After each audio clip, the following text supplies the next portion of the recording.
Okey, seterusnya kita nak tengok aktiviti 9.2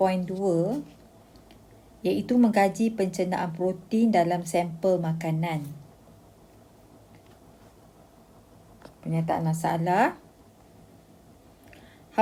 Apakah hasil tindakan pepsin terhadap protein? Hipotesis. Enzim pepsin menghidrolisiskan protein dalam ampaian albumin kepada polipeptida. Di sini ampaian albumin itu mewakili makanan yang berprotein. Jadi protein dalam albumin putih telur akan dipecahkan menjadi polipeptida. Pemboleh ubah yang dimanipulasi adalah kehadiran enzim pepsin. Pemboleh ubah bergerak balas. Kita tengok warna larutan ya, kejernihan ataupun kekeruhan campuran selepas 20 minit. Yang dimalarkan suhu pada 37 darjah Celsius, kepekatan larutan pepsin dan kepekatan asid hidroklorik cair. Bahan yang kita perlukan, albumin, putih telur, larutan pepsin 1%, air suling dan asid hidroklorik cair sebanyak 0.1 molar. Radas, kita perlukan tabung uji, silinder penyukat, bika 500 ml, kukus air bersuhu 37 darjah Celsius, penitis, termometer dan jam randi. Okay, kita tengok radas macam mana. Okey. Prosedur. Sediakan susunan radas seperti berikut. Okey, susunan radas seperti yang ditunjukkan ni.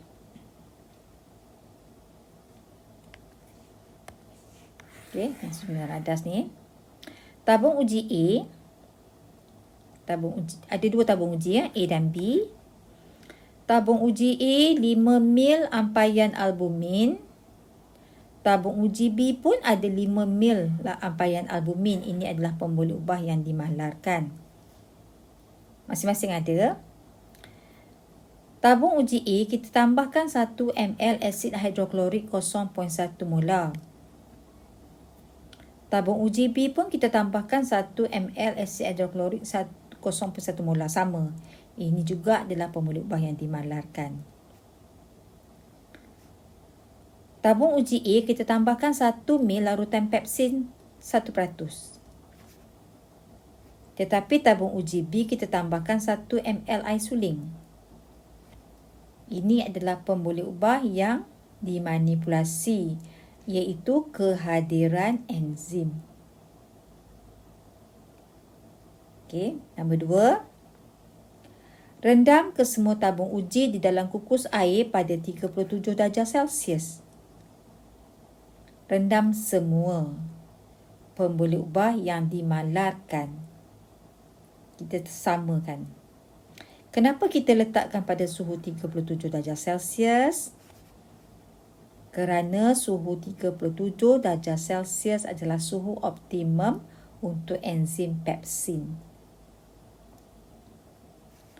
Nombor 3, perhatikan keadaan campuran di dalam tabung uji A dan B pada awal eksperimen dan selepas 20 minit.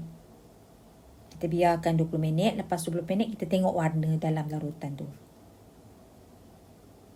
Okey.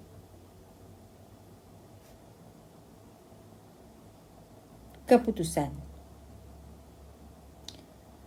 Okey. Antara tabung uji A dan B, yang manakah protein dalamnya mengalami pencernaan? Jawapannya sudah tentulah tabung uji A. Sebab tabung uji A ada enzim. Enzim tadi akan mencernakan protein iaitu albumin tadi kepada polipeptida. Ni apa? Pepsin. Sementara tabung uji B tindak balas di atas tu tak berlaku. Tabung uji B sebab tak ada enzim, Jadi albumin tu kekal ada sampai 20 minit. So kita tengok. Tabung uji A. Kejernihan ataupun kekeruhan 0 minit. Larutan berwarna putih. Warna albumin tu kan warna putih. Tulis situ. Larutan berwarna putih. B pun samalah, larutan berwarna putih juga. Tetapi selepas 20 minit untuk tabung uji A, protein tu semua dah tak ada. Semua telah dipecahkan menjadi polipeptida. Jadi larutan bertukar menjadi jernih. Untuk tabung uji B, larutan kekal warna putih. Kekal warna putih. Itu untuk keputusan.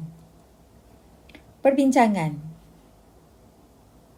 Jelaskan keputusan yang diperolehi dalam tabung uji A dan B. Jelaskan.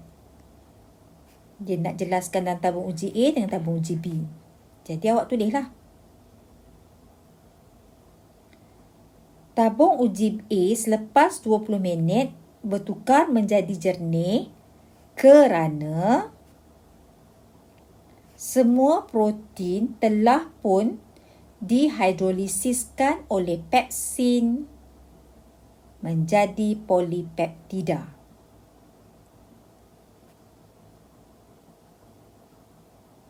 Sementara tabung uji B, larutan kekal berwarna putih kerana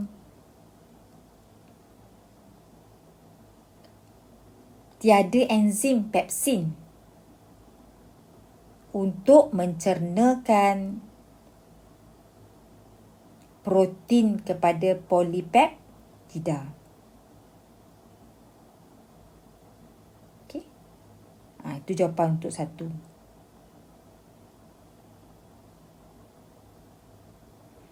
Okey, nombor 2. Apakah tujuan menambah asid hidroklorik ke dalam setiap tabung uji? Tujuan kita tambah asid hidroklorik adalah untuk mewujudkan medium yang berasid untuk tindakan pepsin. Ya, sampai situ je jawapan dia.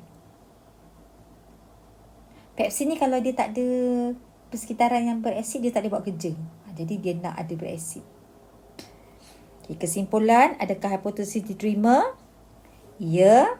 Awak tulis, hipotesis diterima. Tulis kat sini. Hipotesis